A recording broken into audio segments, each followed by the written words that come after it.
नमस्कार, मी गौरीज चॅनलमध्ये तुमचं सगळ्यांचं खूप खूप स्वागत। आज आपण इथे बघतोय मिक्स भाज्यांचं लोणचं। हे कसं करायचं आणि त्यासाठी काय काय आपल्याला टिकवण्यासाठी काय काय करावं लागेल हे सगळं आपण इथे बघणार आहोत। इथे सुरुवातीला आपण बारीक चिरून आपण लहान लहान आकाराचे फ्लॉवर्स हे चिरून ठेवलेत।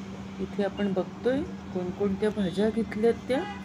यासाठी आपण 10-12 मिरच्या, एक गाजर, तसंच ओली हळद, नंतर फ्लॉवर आणि 2 आवळे असं आपण घेतलेलं आहे।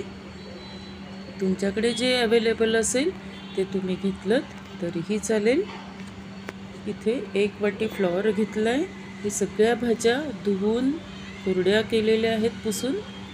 या मिरच्या ज्या आहेत आपण त्या घेतलेल्या त्या अशा पद्धतीने त्याचे देठ काढून उभ्या उभ्या चिरलेल्या आहेत। यानंतर 2च आवळे आहेत घेतलेले आपण, कारण जास्त आंबटही नको आपल्याला त्यामध्ये, म्हणून आपण ते आवळे आता चिरायला घेतलेले आहेत। अशा पद्धतीने उभे उभे त्याचे काप केलेले आहेत।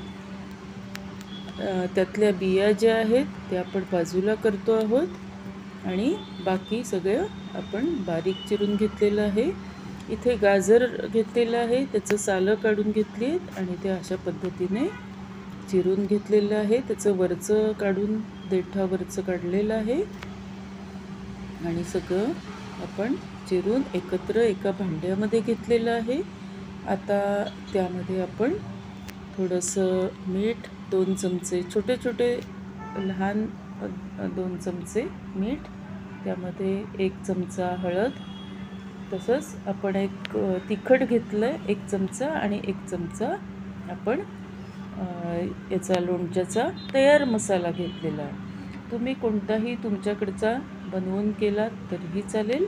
आपण आता इन्स्टंट हे लोणचं घेतोय त्यामुळे आपण लगेचच आपलं 5 मिनिटात आपलं हे लोणचं तयार होणार आहे।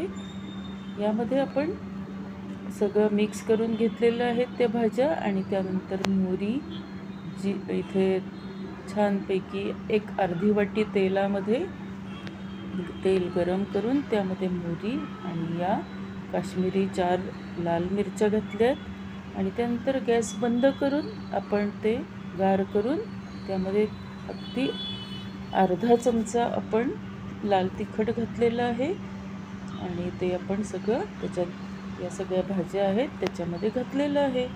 आता ते सगळं मिक्स केलेलं आहे, सगळं एकत्र करायचे आहेत सगळ्या भाज्या, तेल आणि त्यामध्ये 1 चमचा व्हिनेगर घातलेलं आहे। ते यासाठी की ते आपलं लोणचं 5-6 महिने छान त्यामुळे टिकतं। तुम्ही लिंबाचा रस घातलात तरीही चालेल। कशी वाटली रेसिपी नक्की कळवा। Thanks for watching.